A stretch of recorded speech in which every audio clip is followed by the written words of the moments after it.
Hello everyone, and welcome to today's webinar, Water Challenges on the US-Mexico Border, part of the Food Security Series. Before we begin, I'd like to remind you that we are recording today's webinar and it will be available on the Dr. Klaas YouTube channel shortly after today's session. There's a link in the chat to Dr. Klaas' calendar for other events. If you have questions for our speakers, please feel free to send it through the Q&A tab at the bottom of your screen. We'll be answering questions at the end of the session, but feel free to submit at any time. My name is Gabriela Sotolaviaga. I'm professor of the History of Science and Antonio Madero Professor for the Study of Mexico in the History of Science Department. Food Security in the Americas is a new series launched with the support of Dr. Klaas and the Department of History of Science. I conceived and organized this series before the 2020 Nobel Peace Prize was announced.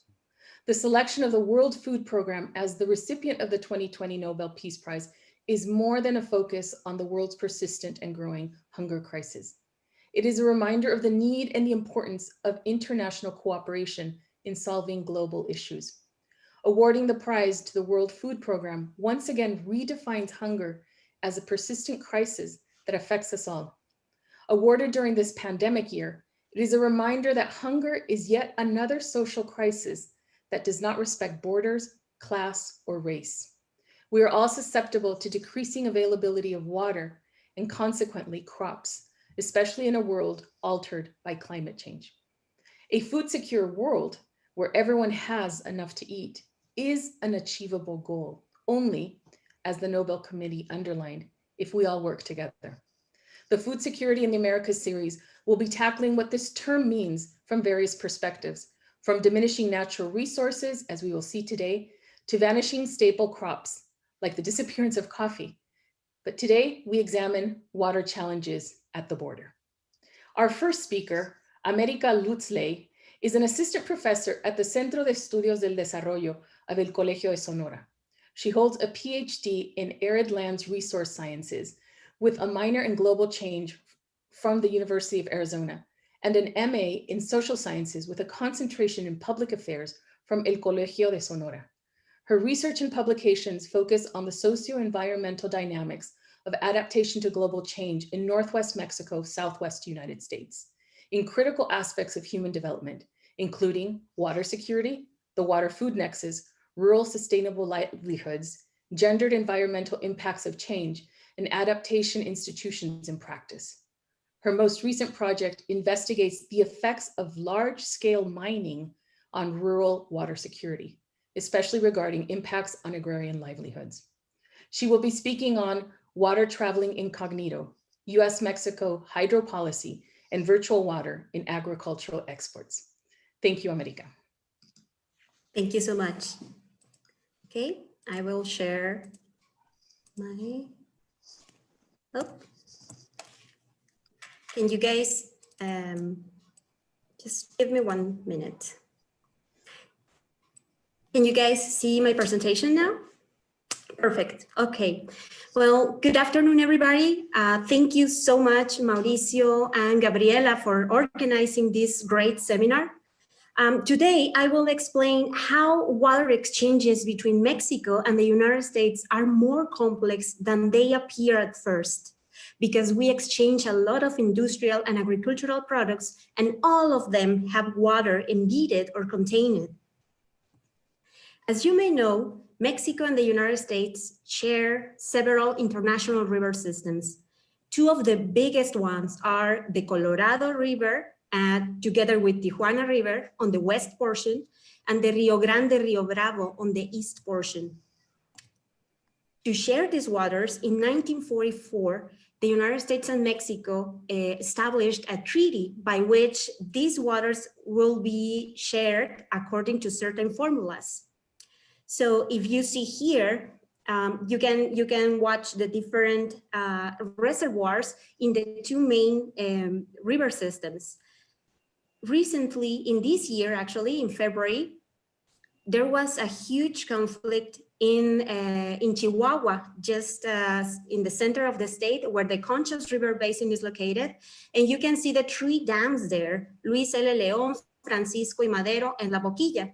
The farmers from the Licias irrigation district, just next to Francisco y Madero Dam, entered in conflict with the federal government because water was taken from there to pay the water debt that Mexico has with the United States, corresponding to the Rio Bravo, Rio Grande.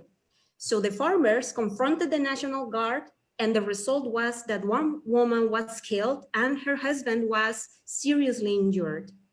After this, the Mexican government announced just a couple of days ago that water will be paid from the lower Rio Bravo, Rio Grande basin, from the system here in Amistad and Falcón, which are international dams. So now the federal government just transferred the problem from Chihuahua to Tamaulipas here and to the irrigation district there. So we will check a little bit more about this. Other than this specific contextual issue, we have a long history of water management and water collaborations. I don't want us to forget about this. Starting in 1944 and up to 2020, we have several minutes, several agreements, and a lot of efforts conducive to addressing these water problems that Mexico and the United States share. So we have a long history of mutual understanding in that way. However, not only sharing agreements determine the water and the sharing of water between Mexico and the United States. As globalization advances, more and more water is traveling incognito through the products that we are exchanging. And this is very important because the global market has criteria other than water governance. So we need to take this into account. The arid transboundary US-Mexico region is an emblematic case of these water-food politics nexus in the context of further global change. To understand this a little better, virtual water is the water embedded, contained, or used in the production and the processing of industrial and agricultural products. Virtual water can have different types of water footprints. Blue one, when we use water from surface, like rivers, dams, groundwater too. The green water footprint is related to the use of rainfall. And finally, the gray water footprint relates to the amount of water required to dilute pollution in a water body according to established criteria. So virtual water is everywhere. Here we just have foods. And if you are like me and you love to drink your coffee all day, you should know that 1 cup of coffee takes more than 1,000 liters per kilogram to be produced and to be in your table. So in the top of this list is beef, coffee bean, and chocolate. All the paradisiac foods that we may know. Well, now that we know this, it's important to see how production happens in the border region between Mexico and the United States. This is very important because as our commercial trade or trade agreements focus on this specific border, more and more industrial activities are happening there for both Mexico and the United States. So in the 6 states of Mexico, of northern Mexico, just next to the border, we have 26 irrigation districts. This is not the only place where irrigation of agricultural products happen, but they are very important. And I am taking 5 of them just as an example, because a lot of water, and especially blue water, is used to produce things that then are sent to the United States. So we share more water than just the water that is running through the river systems. Here, and I won't go very deep in this table, which is awful, and I apologize for this. I just want you to see, these are the 5 irrigation districts that I just showed you in the last slide. You can see here the most valuable crop in the irrigation district, the main source of water from the total volume that is allocated.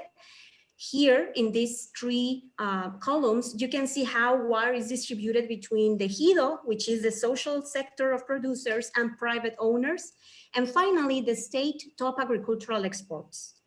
Unfortunately, I didn't find the most updated data in this for these specific things, But you can see there is kind of a correspondence between the most valuable crop and the crops that are exported or the products that are exported.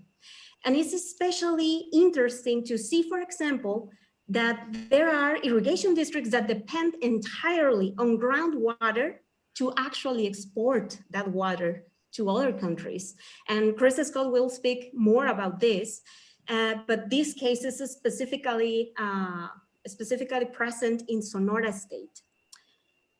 Another thing to see is that live cattle that Mexico exports to the United States come from the top states that are next to the northern border. That is another big thing because irrigation districts are used to produce fodder to feed these cattle that then is sent to the United States. And you can see all the top states are all the northern states in Mexico, actually in arid Mexico. So as a conclusion, arid northern Mexico is exporting virtual water. And even with the pandemic, in the first half of 2020, Mexico reported the highest value for food exports in the last 28 years. So in post-NAFTA time, this is the largest, the biggest value that we have in terms of food exports. And you can see the most of the surplus come from live cattle, avocados, which are produced mostly in Michoacan and Jalisco, and beer. Beer is not part of the irrigation district's discussion, but you should know that there is a beer plant processing here in Sonora and Chihuahua, and also they had a conflict to be installed in Mexicali, just in Baja.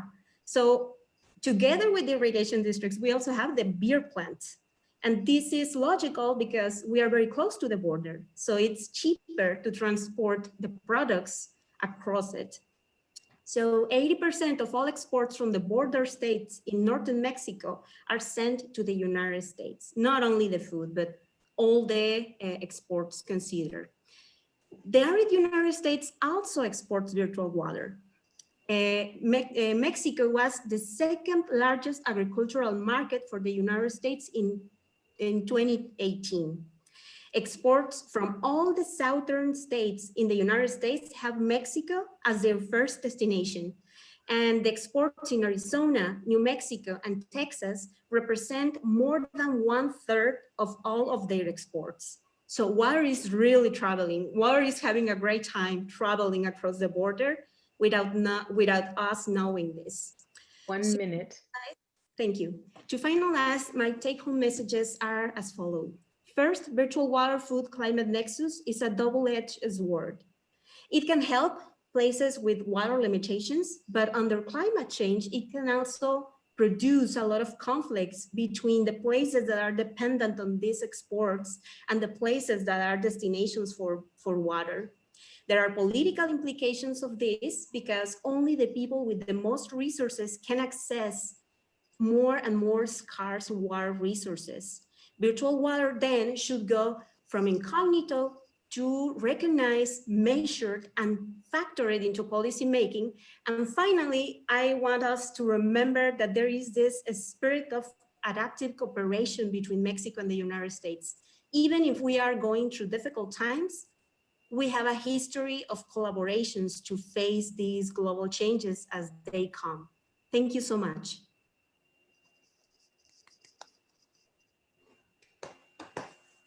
Thank you so much, America, for that presentation.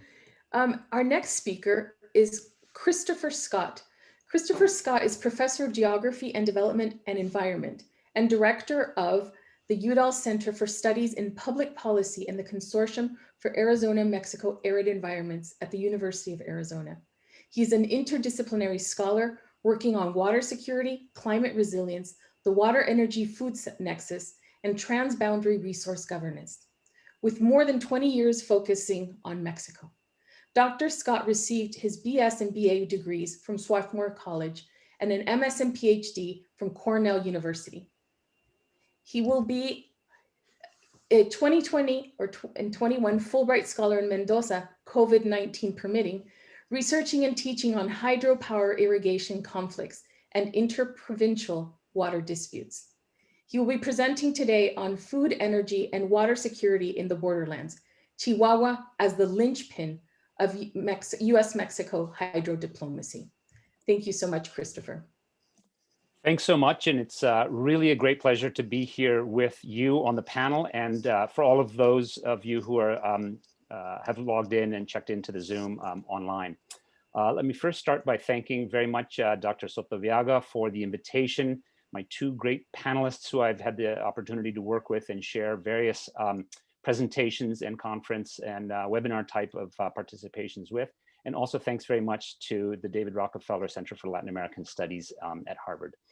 I'm going to take you through very briefly why it is that Chihuahua seems to be the flashpoint in US-Mexico hydrodiplomacy. And there's water implications clearly, but also, as America has alluded to, food, and I'll be speaking briefly about the energy implications as well. A note on the 1944 Water Treaty, and as we heard in the last presentation, it's not just related to the Rio Bravo, Rio Grande, but also the Colorado and Mexicali, so I'm sorry, the Tijuana rivers to the west and the Rio Grande, Rio Bravo here to the eastern part of the border. Keep in mind that this is a border-wide treaty, and so what happens in the Rio Grande, Rio Bravo basin also has implications for the way cooperation between the two countries takes place on the Rio Grande and the Colorado River and the Tijuana as well. It's also important to note that transboundary water deliveries that we've been hearing a lot about, in this case from the Chihuahua Conchos River that's at the bottom left of the map that you're seeing, are actually computed and taken account of over time. So it's not simply an annual water delivery target. In this case, it's a 5-year water delivery target. And we've just ended on October 24th, a few days ago, the current 5-year cycle, and we've just now entered the new 5-year cycle for water delivery. So it was critical that at the end of the last cycle, that those accounts, those water volumes were accounted for. And this question of debt and water deliveries and water targets that need to be met are calculated over that long-term basis. It's also important to recognize that in arid and semi-arid regions with high water demand, these tensions often occur not simply across the US and Mexico border, but within each country among the states that share some of those water resources. So as America has alluded to, Chihuahua may have been alleviated some of the current water challenges by having water deliveries made from reservoirs that are on the Mexican, on the Tamaulipas state side. But similarly, upstream on the upper Rio Grande and Rio Bravo, Texas and New Mexico have an ongoing set of water tensions, of which Colorado as a state is also not entirely immune. So this is a contentious resource that is guided, in this case, by a binational treaty, an international treaty, but in other cases by water sharing agreements, sometimes formally as river compacts, but also in cases where there is state-to-state cooperation or state-to-state disputes over water.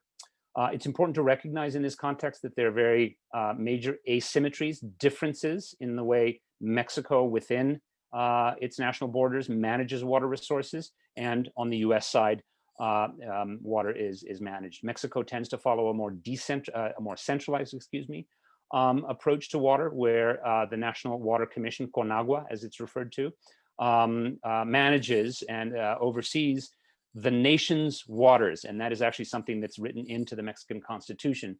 In the US, by contrast, water is more of a state level. There's no national water agency in the United States. Federal agencies like the Bureau of Reclamation may operate reservoirs and dams, but ultimately these are more local and state issues in the United States. And so the negotiation process that may take place across the borders sometimes needs to find that right homologue institutionally for that. So the 1944 Water Treaty then converted into the International Boundary and Water Commission, something that was called the International Boundary Commission that was set up between the two countries earlier. And in 1944, it became IBWC and the Comisión Internacional de Límites y Aguas, SILA, in Mexico. The same commission, just two separate sections of it. And minutes that our last speaker referred to are periodic agreements, updates, refreshes on specific topics that need to be put in place. And the most recent one was minute 315 that guided that process of sharing water between the two countries based on this end of the 5-year cycle debt. But let's look at the water abundant region of Chihuahua that is at the location where water deliveries are made, and why it is that Chihuahua seems to be not just in the news, but under special pressure for meeting those water targets. So are there climate drivers that show, on the right-hand side, the pie charts show that these dams and reservoirs are at less than half capacity in some of them, and in very low 20 to 40% capacity in others. And this is at what should be the end of the rainy season. If anything, these reservoirs should be full or close to full at this time of the year. This extraordinary drought that we are actually living through in Western North America has not been formally defined in that way, but it's important to recognize that the treaty does speak about provisions for extraordinary drought. There's also an ongoing climate set of drivers and changes looking at the way in which the monsoon patterns change, but also the role, especially in the lower part of the Rio Grande Basin, of the hurricane impacts. And sometimes hurricanes, of course, wreak damage and havoc at the coast and cause all kinds of loss of life and property and so forth. But we must remember that they're an important part of the water cycle. And so in some cases, a hurricane can come through and change that water availability picture very quickly. And so these variability in climate is an important factor. Of course, there's local, there are important local demands for water, and especially in these Chihuahua reservoirs and downstream water demands. I just heard a presentation this morning that was on this, organized by the National Autonomous University of Mexico, UNAM, in which it's important to recognize that alfalfa for cattle and beef production, but also nuts are the primary perennial crops that can't skip an irrigation because they are year-long crops. So the agronomic set of practices are very important. We'll come back a little bit later to the implications of growing alfalfa under arid conditions with extremely high water demands for the resulting produce that could be exported or consumed both locally or domestically within country markets of not such high value. And there are all options and alternatives to get away from the addiction to alfalfa.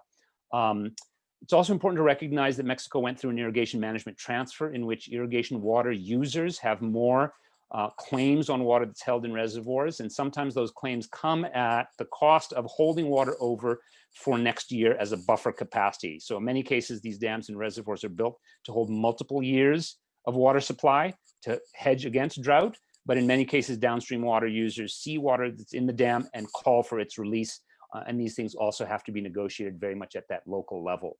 Urban demands are growing very rapidly, and it's important to recognize, and that's one of the things that the last minute did, was actually allow for emergency supplies to meet drinking water supplies that also need to be met from some of these reservoirs, as well as the ones that are along the main stem of the river.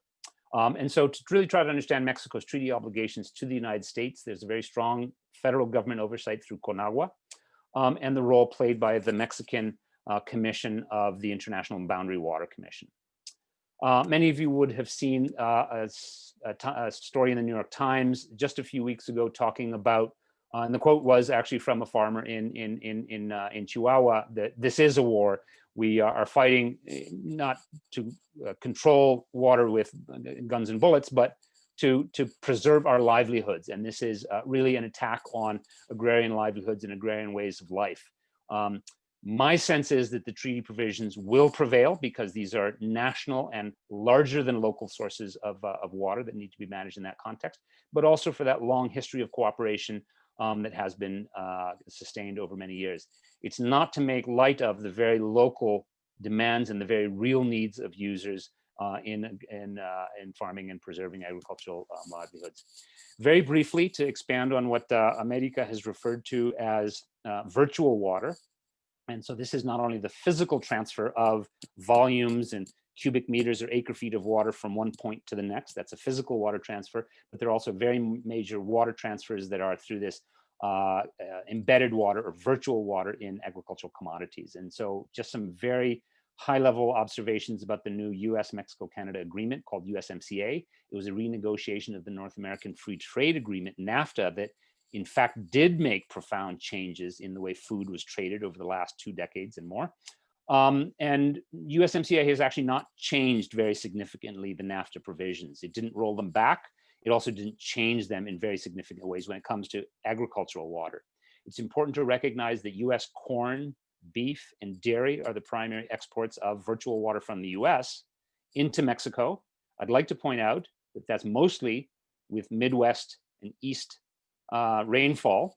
There's some US water that's in dams and reservoirs and underground water that is used to produce those exports to Mexico, but not much.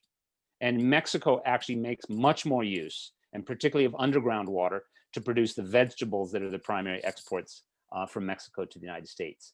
USMCA did some other things which affect water, which we won't be able to talk about right now, but did very significantly change manufacturing, particularly in the automobile sector, but others as well. And that itself will change the poles of urban growth and the way water needs to be supplied to factories, but also to those growing urban centers, and the whole set of questions around sanitation, wastewater, water recovery, sewage, and other kinds of things that will influence the way water is managed. But that's not directly yet in the binational water transfers of the 1944 treaty that we've talked about. There are also important provisions in USMCA that relate to mining and binational and international mining, trade, and commodities. Thank you very much. And the water quality implications of that. The untold story, and we're going to hear more about this in the next presentation, is underground water. Groundwater, as it's called in Mexico. The blue dots are all of the different municipality level consumption of groundwater. You can see most locations that have very little surface water make very high use of groundwater, and vice versa. So the distribution of this curve is towards the axes. It's not on a one-to-one line going 45 degrees up from the axes, which would suggest that the more groundwater you have, the more surface water you also have. Very quickly, I want to make a point, and this is an ongoing point of research, that energy supply and the way electricity is priced and supplied to farmers, including in subsidy mechanisms, is very important as a determinant of groundwater use. What you can see in the 4 bar charts on the left is that at the Mexico national level, there's increasing use of nighttime power shown by the black parts of those bar charts, and the white part being the daytime power. And so there is an increase when nighttime power is supplied.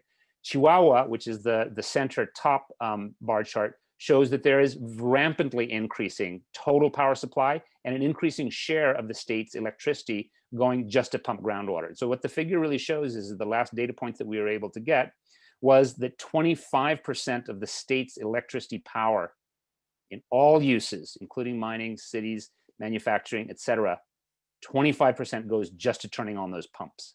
So there's an opportunity there for managing that electricity supply to look at ways to manage groundwater supply. I won't go into some of the other things other than to look at the very important adaptive change mechanisms that various states with federal authority in Mexico have been trying to make. And Chihuahua is been unable to get a hold of its groundwater depletion, as shown by that arrow at the top, at the center of the right-hand one, showing that from 2009 to 2012, an increase of many hundreds of millions of cubic meters of water were pumped.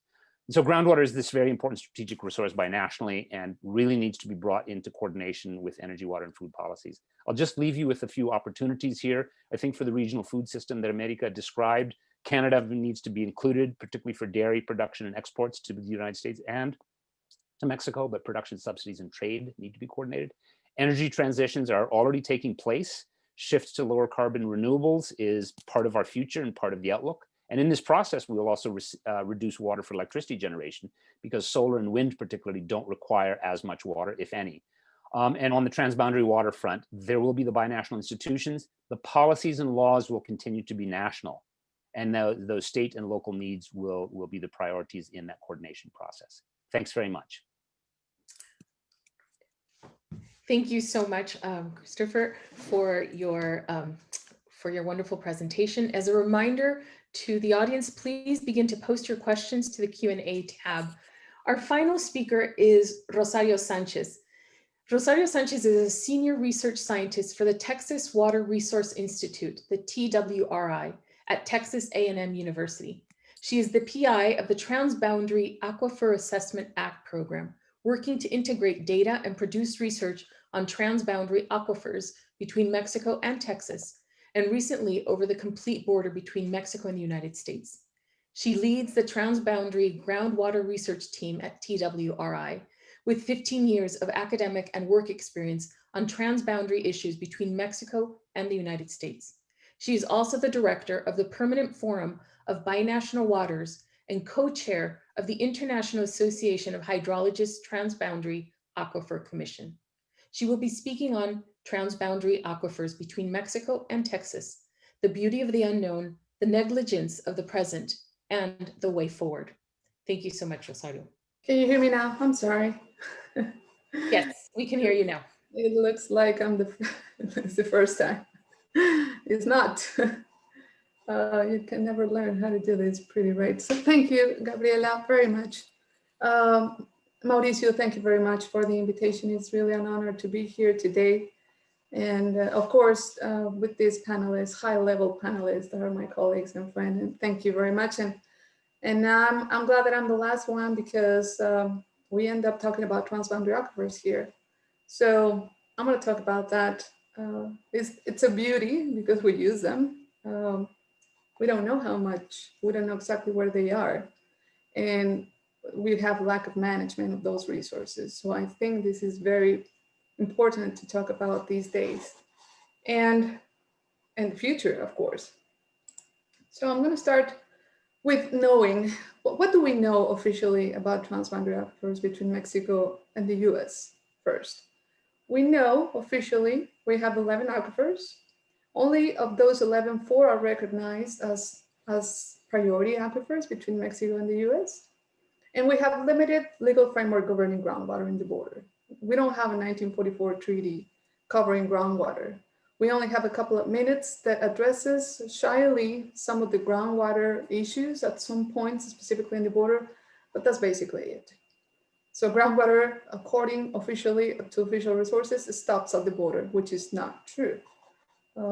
So apart from that, we don't have more surface water available. We know that already. We don't have more water rights coming from surface water. We will know that the population will increase in the next 40 years, or at least duplicate. So where do you think the water is coming from in the future? So what do we know scientifically speaking? We know that between Mexico and Texas, and this is what we did a couple of years ago, we have at least 33 hydrogeological units crossing the border between Mexico and Texas with different types of aquifer potential, but we estimate that at least 60% of the shareable land, it's good aquifer potential with good to moderate water quality. And this is fresh from the oven. These are the hydrogeological units we have been able to identify between Mexico and New Mexico. We have 9 AGUs. I'm going to call them AGUs, so I don't have to say hydrogeological units every time that you see AGU there. Well, we have 9 between Mexico and New Mexico, and these will be published next year, hopefully. And I'm glad Chris is here so he can deny everything that I'm saying right now. But between Arizona and Mexico, and this has been far difficult, we have 25 AGUs between that region. And then we have 5 in California and Mexico. So these are new maps, and we're working on this as we speak. And this gives us like a total of 65 AGUs in the border between Mexico and the US. And approximately, it is estimated that 60% of that area that you see right now in your screen is good aquifer potential. So if you compare those numbers to the official 11 aquifers, we are pretty far away from the truth, at least the physical truth on the border when it comes to transboundary aquifers. So how should we assess and manage our aquifers if we don't have a legal framework, if we have basically unknown conditions on that area in terms of groundwater or very limited conditions of information? What should we do? No, we didn't want to make that up in our team. We decided to do a survey, and we really asked people, knowledgeable people, experts, academics, authorities, everyone involved in groundwater in the border. What should we do? What do you think are the good ideas? Where should we move forward? So this is what they said. Should we have a new treaty governing groundwater? 35% did not consider the need to move towards a binational treaty. They said that the actual framework that we have right now, it's enough.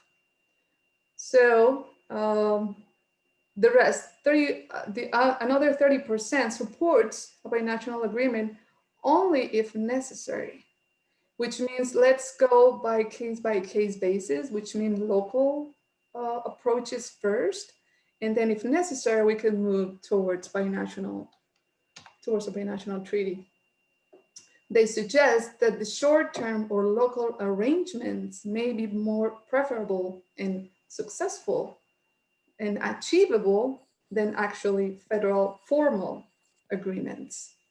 We need to keep that in mind as we move forward to these future conditions. They also identify leadership and individual personalities as key factors for success of collaboration when it comes to groundwater at local level. But it has the disadvantage that at a local level, those influences can be just temporary and they might not last a year or a couple of years. And besides, the systemic impacts that we're looking for in terms of groundwater might not be that broad as needed. And the third, which is pretty interesting actually, the water quality was actually the driver of cooperation.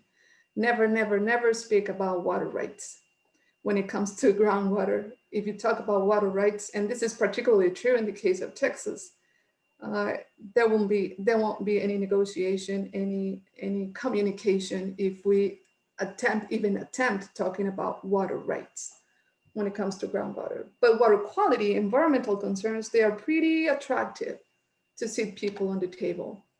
So this is how it looks. This is like a scheme to show you formality and achievability. The lowest the formality, the greatest the achievability. You have a lot of cooperation, communication, ideas, leadership, individual personalities, everything going on here. However, we don't know if that's going to mature towards something more formal, more systemic, more binationally successful. I would say that right now we could be transporting from here to here, where we have some political momentum. Groundwater is kind of being considered now in the agenda, the binational agenda, just after these Chihuahua problems. And we might have some systemic impacts. We still talk about water quality, and we might have some funding and institutional commitment at this point. However, we're pretty far away from this level when we have high formality, the highest level of formality, which means a treaty, a minute, or something similar, because the achievability is pretty low. Really, stakeholders don't like the federal governments to get involved when it comes to groundwater, because groundwater is really attached to people. It's really attached to local small communities. So, and we don't see it, right? So it's better not to know what's going on actually than to try to know what's going on and then try to negotiate over that. So that was pretty an interesting finding. So what is the recipe according to stakeholders?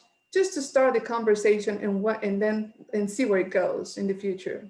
Start with local scale, bottom up, non-binding arrangements. Don't look for agreements. Formality really doesn't look attractive when it comes to groundwater. Talk about water quality and environment. That's really attractive to people. And also it's a health issue too. So publicly speaking, it's attractive. And of course, we have to have leadership on these topics, because if you start local, you need to have somebody really making the big voice out of it. And with that, I think I made it before the 10 minutes, which is great. If you have any questions, please send them to the chat. Wonderful. Thank you so much. And thank you for coming under time. That's really fantastic. It allows us to spend more time in our discussion section.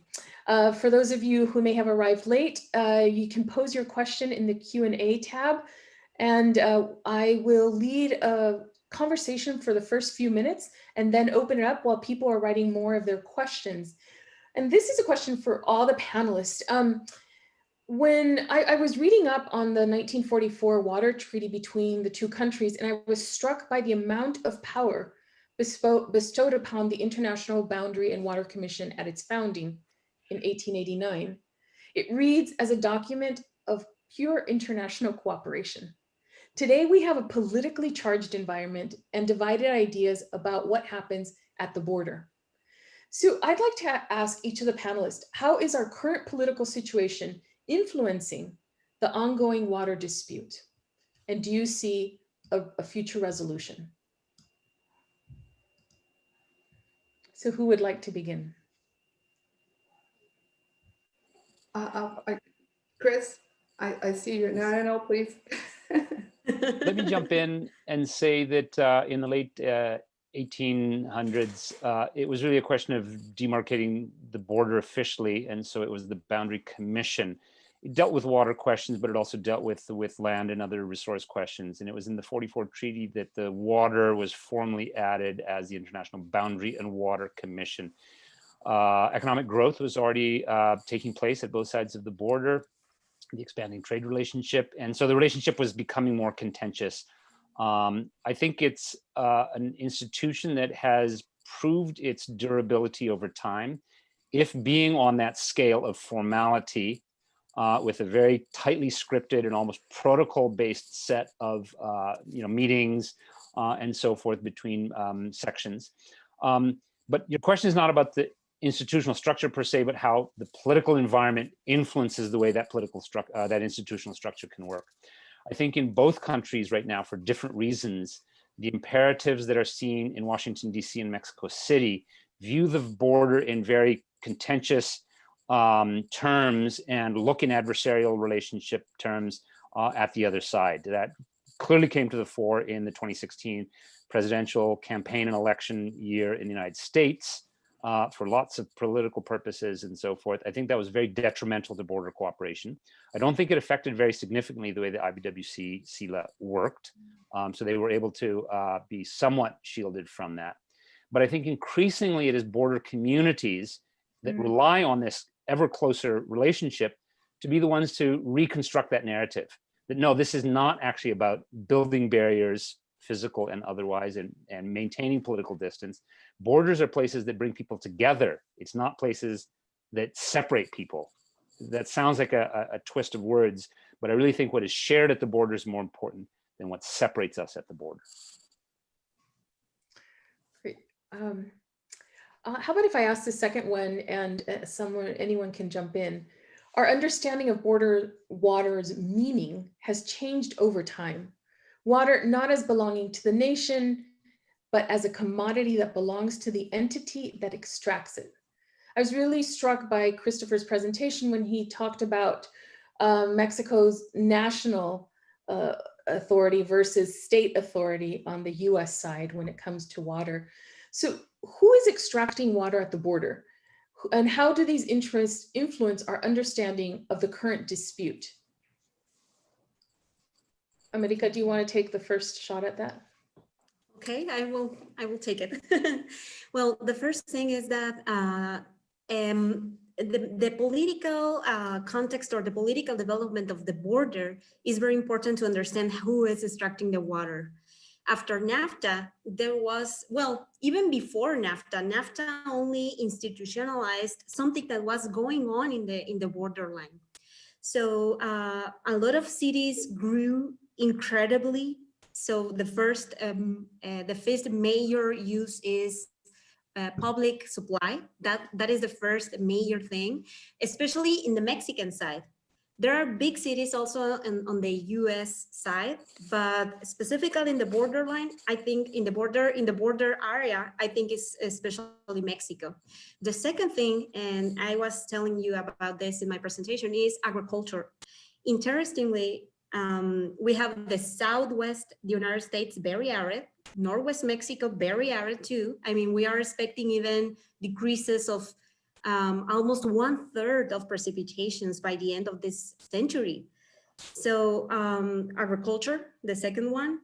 And as Chris is saying, more and more energy consumption or water for energy production, in both sides of the border.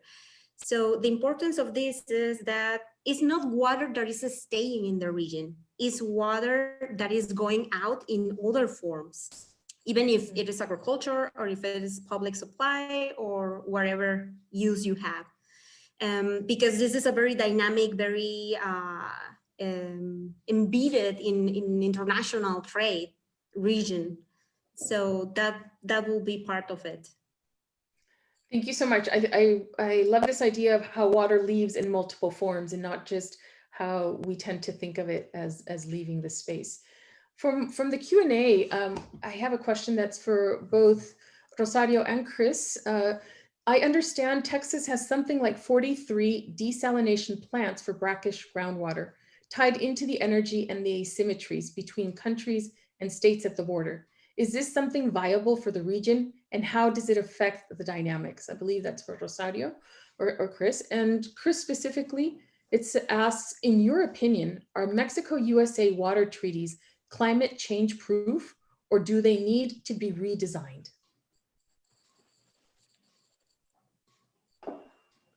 Well, I guess the alternatives for desalinate, Texas has a very good experience on desalination and successful experiences. We have a plant, a huge desalination plant, the biggest inland in the US, which is in El Paso, and with very successful stories about that. So the potential is there, I believe so. And I think the potential for any alternative, I think the feasibility of any alternative that conserves water is always possible as long as we both agree on it.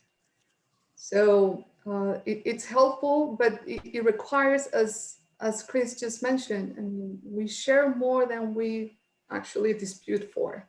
Mm. This is the water dispute, which was not really disputed between Mexico and the US. I mean, they were always talking to them very friendly, and even the commissioner recognized the efforts of Mexico trying to do that. It was more an internal domestic management problem in the Mexico side and actually a dispute between the two countries. So having said that, I would say that they came out with a very interesting minute, in that even though we don't know if that's going to be enough for the next 5 cycles, for the next 5 years, next cycle of 5 years, it proves that really we have a history of cooperation in water. I mean, in that, the IBWC in that treaty, I mean, it's one of the most successful commissions or institutions in the world that have been able to accommodate the needs of the region, as long as you agree on it. So we do have the experience, we do have not just the collaboration experience, but the institutional experience on how to do things. So whatever it is, whatever the challenge it is, either desalination or groundwater management or surface water management or virtual water management, which now we can even start thinking about that too, can be negotiated. It might not be the best solution or the best alternative, but it's possible because we have the elements to do that. Wonderful, thank you. Chris? I'll jump in very quickly on whether the existing treaty is climate change proof, and it is not. But the second part of the question is whether the treaty should be redesigned, and I'll also say it should not. I think there's a degree of institutional stability that's embedded in the treaty, and that the minute structure, the minute system to be able to renegotiate specific points is the answer to how climate change should be dealt with in the existing treaty. I think if you would ask, and Rosario started to point to some of that in the expert consultations, to say for the groundwater component, does this need a new treaty or informal agreements or some combination? And she showed some very interesting results. If a similar survey were to be done, and not only among experts who might think that there is room for new language in the treaty, but really official federal and state level and other decision makers in the official realms, I think the answer would probably be, on balance, better not try to renegotiate the treaty. You don't know what you're going to get, than hold the provisions of the treaty and think what you can do under the existing arrangements. And that's where I do think the minute structure needs to be utilized in such a way as to define extraordinary drought, put it in very clear terms. After all, the treaty was negotiated not too long after the Dust Bowl in the United States and massive drought cycles that were taking place also in northern Mexico. And these are not national droughts. These are regional and hemispheric kinds of droughts. So the perception was there. The answers that were provided in the binational structure was to build our way out of the problem, build more dams and reservoirs. And there clearly was some need to build hard infrastructure, concrete dams and so forth. Today, the need, having done a lot of development and seeing the excesses of hard path investments, is to look more into the soft path investments, the policies, the behavioral choice. Diet can be a choice that can actually influence the water picture at this border very dramatically. It's not something that will happen overnight, but our consumer behaviors around the types of commodities that we want to eat, but also that we exchange and buy and sell goods and deal with. So America's point of actually trying to get the water calculus into some of the trade and commodity arrangements. The other thing, and this is, that the answers to some of those water scarcity situations may not be within water. They may be within energy, or they may be within pricing and economics. So I think we need to bring this suite of tools to the problem, and not we're going to build our way into drought proofing the treaty. Thank you so much, Chris, for really making us focus on the alternatives and not this frame of mind that we have been living with. America, from the Q&A, there's a question for you. Have you looked at the role of copper and other minerals as a way of exporting virtual water? Is this bigger than agriculture in your opinion? Okay, thank you for the question. Mining is a big issue. But not specifically in terms of water quantity, but in terms of water quality. However, because mining happens in these very rural locations that are already water limited, the kind of impact that they can have on the environment is very, it's inflicting damage on livelihoods on those localities. So for example, in the case of, at least in the case of Sonora, mining, all the mining operations take around 123 million cubic meters of water per year. But that is nothing in comparison to agriculture. So in terms of quantities, mining is like this and agriculture is like this. Agriculture is like around 7, 8, or of every 10 liters of water that are concessioned in the state. But in terms of quality of that water, we don't even know how is that, what is the status of that quality. So taking on the point of Rosario and also of Christopher about these multiple sectors that are interacting, we should situate mining as a big threat up to a certain point in terms of these states, and also as something that is competing for water security with these rural communities. And it is not only the case of Sonora. All northern states where there is aridity conditions, they are full of mines, and they are full of gold, silver, copper mines. And this is where that is also being exported, actually. So that is another big thing in terms of virtual water exports from Mexico. Thank you so much. We have close to 20 questions, so I will try to get to as many as possible. Here's a question about virtual water trade, which has been lauded as a way of feeding arid parts of the world with water resources in other parts of the world. Yet in the US-Mexico trade relationship, we see unsustainably sourced water being used on both sides of the border. Can you speak more to the implications of this relationship on food security? Also, we hear a lot about the downside of this trade relationship. For some happy news, what benefits has this agricultural trade relationship had on individuals, especially small-scale farmers in Mexico? Okay, I don't know if you guys want to answer, or should I just jump in? Okay. Well, in terms of, there is something that is happening, and I was thinking about that when I told you guys about the political ecological implications of virtual water exchanges in terms of agricultural commodities. What we have seen in these rural communities is that at first people and small-scale farmers used the surface water that was available through the runoff from the rivers. However, with the overconsumption, with the over-extraction of that water, and with further economic exchange and climate change too, the water that is progressively decreasing can only be reached if you are able to drill a well and to install a pump for pumping water and starting using the aquifer water. So not all the people have the money to do that. And that produces in Mexico a reconcentration of land and water in fewer and fewer hands. It's not that agriculture is stopping. I mean, agriculture is still very big as an activity, but less and less people is working on that. There is a process of de-agrarianization in most of rural communities that do not correspond to the agriculturization. I mean, we are still producing a lot of food, but not as many people is working in that sector.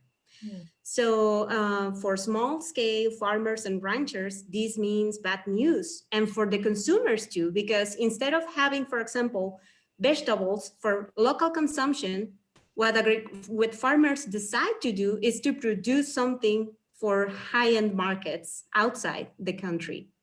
So bad news for the small scale farmers, bad news for the local consumers, good news for those that are able to utilize the resources to get money, especially dollars in this case, because the United States is the main destination for these products. So for just to close up a little bit this, I think there are advantages to use virtual water, especially in places that are very limited as we are. Mexico is a net importer of water, actually. Even if we export a lot of water in form of agricultural commodities, we won't be able to have these living standards with our own resources. But the thing is, we need to know how much water is moving in this way, and we need to factor it in our planning towards the future, and to decide where is the best possible use of water using criteria of social justice and environmental justice. Thanks. Thank you so much. I have a direct question for Rosario. Can you expand on the reasoning behind why a conversation on water rights makes people walk away? Who is the audience and the stakeholders? Why do you think they have more interest in water quality? The audience and stakeholders part of this survey are basically every sector representing the use and knowledge of groundwater. Federal, state, city, experts, farmers, private industry, NGOs. That's basically the survey. The reasoning behind water rights, it's private property. So groundwater is basically considered private property. So when you think about negotiating or sitting at the table talking about groundwater rights, you actually have to talk to the owners. You have to seat all the owners and get them agree, and then start moving from bottom up. So that's very, very highly complicated, because nobody wants to tell you that you cannot pump anymore your water rights that you have available, just because the neighbor that is probably not in your country might be affected. So really people, especially in Texas and in the Mexico side, I mean, it is estimated that around 60 or 70% of those wells are really not monitored. So would they be willing to give up that? Is also a social problem. It is a political problem. It's a centralized system in Mexico. So it is much more than just that. So that's why water rights is sensitive. It's sensitive to people to talk about it. So that's why let's talk about water quality, because that really makes you vulnerable. That's really a threat. Water quality is a threat to public safety and public health. So, and environmental concerns are always, they are very attractive to people. But when you try to touch their rights, that's another story, and that's not easy to negotiate. I hope that answered the question. Great. We have about 10 minutes and we have many questions. So I'd like to pose this to all of you, but it appears it might be directed toward Chris. You speak about water use in energy generation. In the US, fossil fuel extraction uses and pollutes a huge quantity of water and affects groundwater quality, i.e. fracking. What are the provisions in the international treaties between Mexico and the US for such pollution of surface and groundwater? Are they being enforced? So thanks for that question. Yes, it's true that water consumption and energy has both quantity and quality impacts. My comment was that the transition away from fossil fuels that is faster or slower, depending on policies and investments and prices and technology and customer choice, will have also an inexorable co-benefit with water, just because renewable energies tend to be lower on the water demand, water footprint side than conventional generation. Now, when it comes to oil and gas development, and particularly fracking, which is occurring both in the eastern parts of our border, so Texas and corresponding or adjacent areas in Mexico, fracking does have a huge impact on water, both in quantity and in quality. In quality, particularly because water that's recovered, produced water in oil and gas development, but also in recovered water from fracking, has all kinds of additives and chemical additives that are both put into the fracking solutions, but also take chemical constituents out of the underlying geological beds and often bring that to the surface. So there are huge impacts on water quality, both of the recovered frack water, but also whether, and there's some disputes about what the significance of underground oil and gas, including fracking development, is in very deep formations on much more shallow, but still groundwater supplies for drinking. And gas in your water wells and so forth is a phenomenon. I don't think it's as universal as the recovery of the frack water itself. But where I'm going with this is these are going to need to be regulated not by international treaties, but by local types of quality enforcement. And in the US, this is again one of the questions of the asymmetries. In the US, that will be done based on state codes and whether there are going to be local regulations that will guide environmental provisions associated with water quality and its impacts from activities like fracking. In the Mexico case, it is, again, a federal question, but then will have to be implemented locally through state solutions. So I call for coordination between the two countries more than a unified system of law and policy, which I think, was never the design that anybody who looks at those transboundary questions was going to say, we'll pass some kind of binational laws associated with this. Even at the level of the UN, when it comes to international, these are principles that guide legal action, but then laws and policies are implemented nationally or potentially at a lower level, like a state or a federal level, at a state or a local level. So there's a long way of saying, look to your decision makers in Austin, in Texas, and in Ciudad Victoria, in locations in state capitals in Mexico, to guide those provisions using both federal power, but also I think this is where private industries that are responsible for that profit making are going to have to realize that to provide that kind of service, even though the window may be short during a transition period, and hopefully in 10 or 20 years, we won't need those kinds of fossil fuel-based sources of energy, that regulatory process will need to be done at the local level. So there's going to be no international agreements, I think, that are going to override local action. Thank you so much. As a closing question, it's one for all three of you. And from my own and others' research, it is clear that the other type of surface water, that is wastewater, will also become a more important resource and is also a shared resource on the border. How do you think cooperation and conflict will play out in the near future with respect to this undervalued resource? Does someone want to take the lead on this? I can go first. Okay. Well, I think there are multiple sources of water that we are not looking at, and the use of wastewater is especially important, I think, as an opportunity. In Mexico right now, we have very, very little amounts of treatment for wastewater.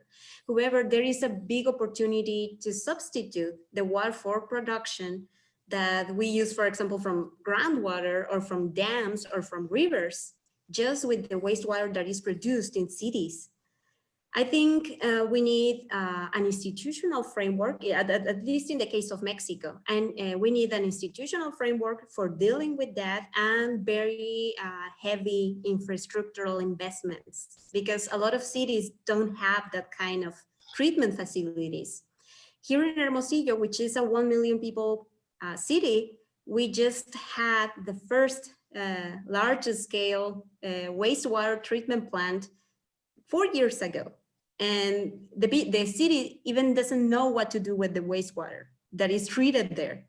They are trying to exchange that with the farmers surrounding the city, but they are still in negotiations. So I think it's an important opportunity, but we need both hard path and soft path solutions in Mexico to actually use it. Thanks. Great. I would add to what America said. I believe the experience between Mexico and the US in the border, at least on the Rio Grande and the Colorado River, is basically that, the treatment of wastewater. I think we have very successful stories on that. In Arizona, I mean, Chris can speak of those. I mean, we treat wastewater from one side to be able to be delivered to the other side. I mean, those stories are, you don't see them very often, but they exist. So I think we already have the experience and we have the stories of success for that. And I believe that water quality, I mean, it's in over 90% of the minutes of the Treaty of 1944. And it's basically infrastructure development in the border to wastewater treatment. That's what rules everything. Even if we could see a map here of all the wastewater treatment plants that have been established in the border since 1944 treaty, we will see that it's full of wastewater treatment. So it's not enough, of course, because it's never going to be enough, right? With this level of population growth and the threats and climate change and everything that we have going on at the same time. But we have the experience there. So it's just a matter of how America said, put that together on a larger scale, on doing at the same time different alternatives that will make a better or higher impact at the end, not just the water treatment, but also what America said, what are we going to use that water to? Instead of using it, let's save it first. Let's invest on conservation measures. Let's try to use this for this. Let's try to monitor in the first place, right? Illegal discharges into the river and things like that. So it's not one thing, it's a couple of things, but I think specifically on water treatment, I think we have a very, very good story and experience of success in the border. Mm-hmm. Did you want to add? Would you like me to add briefly? I know very well who asked that question, so I can have the conversation a little bit later, but let me share for the group here the observation that yes, binational wastewater is a challenge because of the urbanization at the border. The two countries actually have very different sets of regulations associated with the reuse of that water in downstream purposes. In the United States, I think there's a growing movement and a push to say the rivers have already been twice dammed with an N in it, not damned as in a dam, but damned to hell. One is depletion of the river itself. The second is the groundwater depletion. And the only water that is still there is this smelly effluent. Treat it, but use it for in-stream riparian conservation and river corridor kinds of things. We're doing some of that here in Tucson with, I think, some moderate success and so forth. There's not as much literally appetite, and I mean that both literally and figuratively, of reusing water for food production purposes because of contaminants, and not of the usual kind that you might think of microbes and even viruses that we're seeing. COVID-19 is in wastewater, and we've done some work on that. But nanoparticles and pharmaceutical byproducts and endocrine disruptors and lots of really nasty things that we don't even know about. And so there is, I think, reasonable caution associated with reuse of wastewater for human direct food consumption, much less potable reuse of wastewater. But here's an opportunity. And I think alfalfa, which is used for cattle production and is a crop that needs 365 days, 24/7 water supply. It grows all year round in our border climate. And you can look at options for substituting better quality water that's being used for alfalfa production with treated wastewater that could go for alfalfa production. That's one. The other thing is, I think some of the industrial uses of water for cooling purposes and other kinds of things, you can use that water. And even though it's contaminated for food-related purposes in the future, as they've just referred to, it doesn't mean it can't go into boilers and industrial plants and thermoelectric cooling towers. We're doing some of that here also in various places in the border. So I think there's a lot of options associated with that. But whether all of this goes into a binational treaty, it's a little bit of a problem, because I think what you do is you get away from local solutions and local control over these kinds of things, and you say, okay, Mexico City and Washington now are going to decide this. And if investments are going to happen, they need to come from those locations. And it further sort of takes the solutions away from the hands of border actors and border stakeholders. So I think we need to keep a lot of those solutions more locally. So that's sort of a long-winded answer to a good question. So we unfortunately have more questions than we have time. I did want to leave us with one question that was posed at the end for you, Chris, and just for something to think about for future conversations. How does land conservation and binational parks or stewardship efforts tie into your soft path approach? And I think that's an excellent way to get us to think about other ways in which we need to be approaching these very difficult conversations. And I want to thank the panelists for really highlighting hydro diplomacy and for making us think that it's much more than virtual water and transboundary aquifers. We will need to rely more heavily on border diplomacy as climate change alters not just the shape and the shift of the river, but also what a mere century ago was seen as an inexhaustible natural resource, underground water. In closing, I wish to thank each of you, America, Christopher, and Rosario, for a really fantastic presentations, for making us stretch our brains to think more about the importance of water and water boundaries.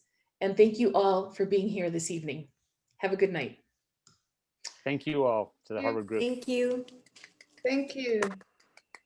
And it will be available on the Dr. Class YouTube channel momentarily. Thank you, Gabriela. Thank you, Mauricio. Thank you, Chris. Thank you so much, and Mauricio, especially. Hats off for all of the logistical support. For all the questions. support. Thank you to the participants. Thank you, America. Very the nice. Mexico team. Thank you very much. Thank you, everybody. You too.